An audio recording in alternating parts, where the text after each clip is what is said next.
neno lake Bwana kwa mataifa mbalimbali. Karibu jamani. Mami batena. Asante sana. Au acha. Haya. Njoo. Malizia hizo.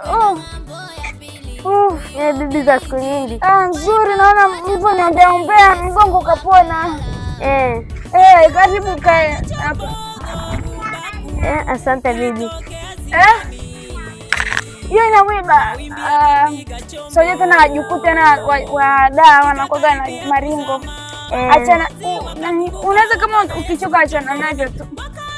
Sasa mimi bibi nimekuja tena. Nimekuja kwanza nikuulize, unaendelea na ule wokovu ama ndo umeacha kabisa? Niliuchoka tu, yani niliona kwamba mnanisumbua. Sasa yani hata nyinyi kila siku mnabidi kanisani Jumapili. Sasa mimi nilikutuma uje kunifuata, hujanifuata, nikaona mambo yamezidi. Sasa bibi unatakiwa kutokata tamaa. Sasa nisipokata mimi ni bibi. Kwa bibi wangu anakata tamaa, mimi nishachoka jamani. Sio lazima ufuate vya bibi wengine wanavyofanya. Natakiwa kuendelea na wokovu. Leo nimekuletea kitu kipya kizuri sana kuhusu utoaji. Sasa tunasoma katika kitabu cha Mathayo sura ya 6 mstari wa 2. Neno la Bwana linasema, basi wewe utoapo sadaka usipige panda mbele yako kama anachokafanyavyo katika masinagogi na njiani, ili watukuzwe na watu. Amini naambieni, wamekwisha kupata thawabu yao.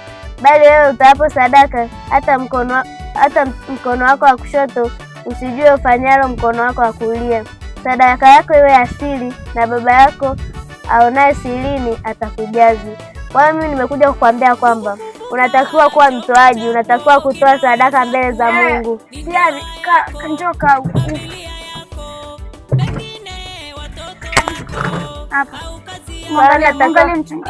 Natakiwa kutoa sadaka, toa sadaka kitu chochote tu Mungu anakikubali.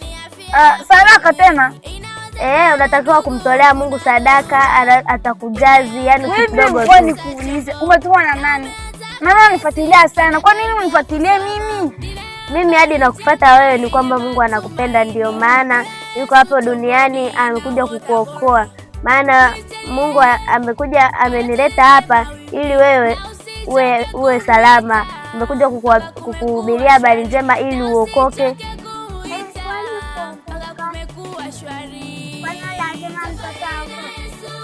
Watoto, hata mtoto anatakiwa kuokoka kwa sababu mtoto wangu bado mjukuu wangu bado ataokoka baada ya makamani.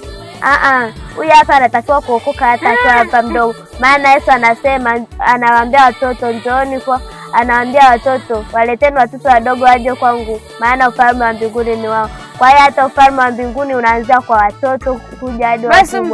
Utakuwa na Jumapili, umesikia? Mimi nitakuja niaba yangu. Huyu hapa hawezi kuja kwa niaba yake, kwa sababu huyu hapa anaweza kuja atakuja kukufuata. Anakuja kivyake na wewe unakuja kivyake, au unaweza mnakuja wote kanisani.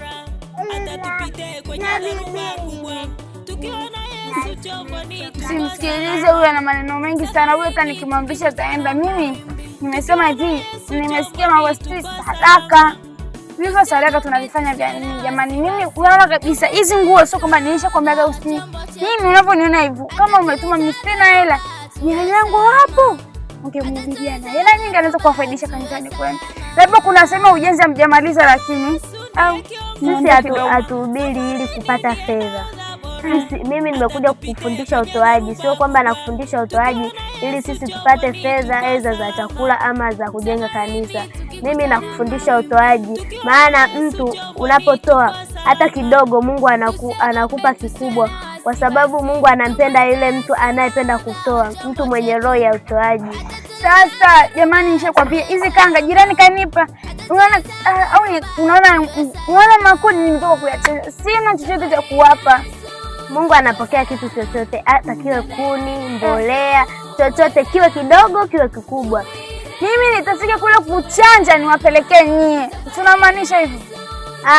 Pale unapoteseka, pale unapojitoa moyo. sadaka inaambatana na yani moyo wa ndani unavyotaka. Kwa hiyo wewe unapotoa kwa moyo, sio kwa kulazimishwa, unatoa kwa moyo kutoka ndani ya moyo, unakuwa umetoa, unatoa kitu chochote, aidha kiwe kikubwa ama kiwe kidogo. Mungu anakikubali na anakuongezea zaidi ya kile ambacho umekitoa. Kwa hiyo unaweza kutoa kikubwa, unaweza kutoa tambolea, lakini Mungu akakupa kikubwa zaidi, aidha akakupa tuseme ng'ombe, akakubarikia. Sasa kama nikitoa mbolea napewa ng'ombe, si nitoe nusu ya bati nipewe nyumba, si ni hivyo? Mungu bibi uchelewi. Yaani sichelewi. Yaani umependeza bibi yangu jamani bibi. Asante sana. Kumbe vitu vya Dubai nisiache kuwa nakuletea. Ujanjaruke bibi bwana. Umeletea binti. Karibu. Amekuja kununua kuku. Maana hata na mayai hapo. Kuna mtu anataka kukuambia. Mimi hapa nimekuja kukuhubiria habari njema za wokovu. Bibi, naendaga na muda, naona njoo nimefika sasa hivi ni muda wa kufanya usafi. Hata huo muda kukaa binti.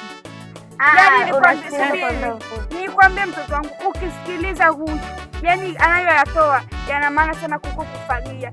Kwa hiyo naomba tu ungeketi mkasikilizana, mimi niondoke, maana nimeacha huko uzio wangu na mjukuu wangu, tukafanye kazi. Sawa, na mimi ninavyoona unaweza kaongea na wachungaji siku za sherehe wananiunga na kuku. Asante bibi, ngoja tufanye biashara hapa. Haya, na kuni bibi, leo nimefika kuni sina mkaa. Kuni nimemalagi kuyachemshia kwenye gesi. Nishakupatia tena mwana. Sawa bibi. Nitakuja baadaye huko sasa. Haya jamani. Haya.